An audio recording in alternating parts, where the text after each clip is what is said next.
Minister for Finance of the Republic of Kenya, Crocodile.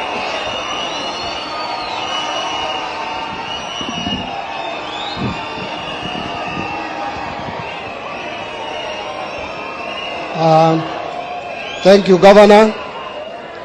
To the family of our brother Charles Ongondowere, the late, Baba, the Prime Minister of the Republic of Kenya, Speaker of the National Assembly, other leaders present, Jayu akwete na okwe uru kendo. Because of time, I'll just mention a few things. Number one, Baba, I was in the United States of America. I came back after 1 week stay in the US. I came back on Sunday, the 28th, and I was very busy with budget estimates and the finance bill. I had just lost my nephew, who was my age mate, and with whom we grew up together. And since he died, I had not gone home. So I left Nairobi on the 30th and flew to Kisumu in the evening. As I was negotiating the corner at Ahero, I got that news. When I was first told by one of my people that there is this rumor going round that we have lost the MP, actually the first statement was we've had the MP for Kasipul shot. The first instinct was to call him. I called his number, the line rang, but he did not pick. And immediately I sensed something was wrong. Then immediately now the social media was awash with the information. I went home. Now I had 2 matanga arriving home. And the following morning, Baba, you were the first person to call me. And I could hear the kind of pain you had. And then later, His Excellency the President called me. And the President told me in his own words that I have already instructed Amin, that's how he called him, that these people must be brought to book. And I'm happy that there is some progress.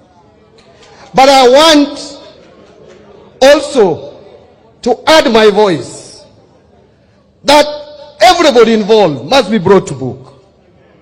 We have lost so many lives, and one life is one too many. I sit in the National Security Council, and therefore I will not go beyond that. But I am sure those who planned, those who executed, those who conspired must be brought to book.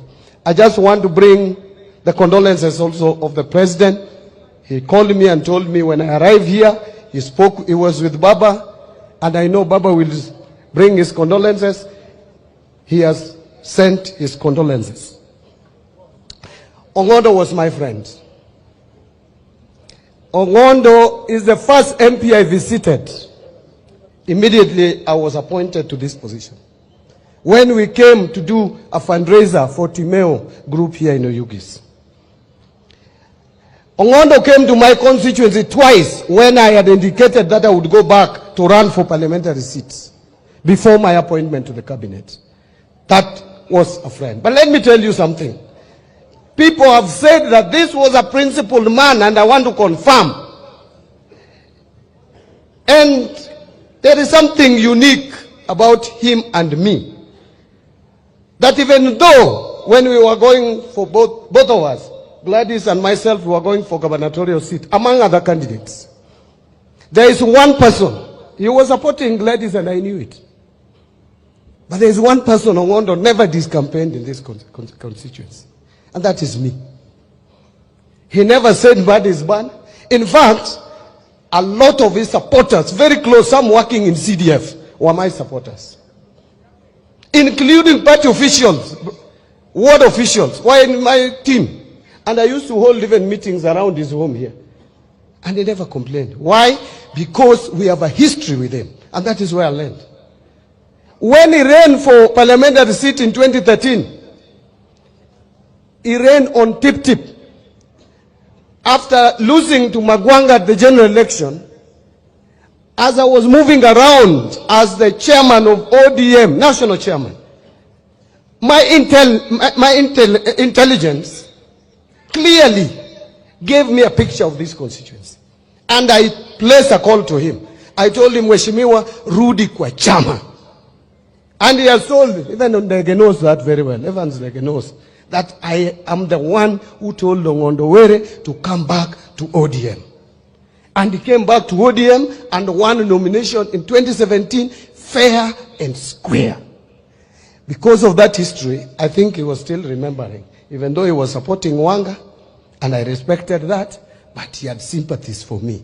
I am very sure if I became governor, he would have equally been happy the same way he was happy when Wanga became the governor. But let me now conclude. Baba, this county of Homa Bay is united in terms of leadership. We are united. We are in ODM. Let me repeat, I am in ODM. I am not official of ODM because the law does not allow me, but I am a member, a life member of ODM. I am not about to relinquish that. We work together with governor. We sit. Kadwa pogo gik mabiro ka. Anyiso nyawanga ni beroma be wetaguri. Pesa bro amalo kalwari nikajikia. Nikechane mani etoko. And you will see uneno nitie yo moro ka manyo chando ngondo kabisa ni karabok adiedo kiluongo na adiedo karabok tichwanye. Nyacha nyiso ngondo na diketo ne pesa mono lose pio pio na seketo ni e budget di lose pio pio mono room. But let me now conclude, Baba. I have been the chairman of ODM for 10 years. I'm the longest serving chairman of ODM to date. And I belong to this party. I put a lot of effort since you sent us to the government. And the reason why I'm putting a lot of effort to reform this economy, Baba, I found this economy in bad shape. Si mchezo, ilikuwa mbaya. It was bad. But the reason why I'm putting my effort, apart from being patriotic, I wanted to demonstrate to the whole world that if Raila Odinga became the president, these are the people he would have gone with to the government, and this is what they would have done. And therefore my concluding remarks is that if I am there, I expect total 100 support from the party. Starting with the Secretary General, my brother Sifuna, please, I am a member of your party. I don't belong to any other party. I belong to ODM. If I fail, there is no way 2027 you are talking about. You will convince anyone that ODM can run a government. May God bless.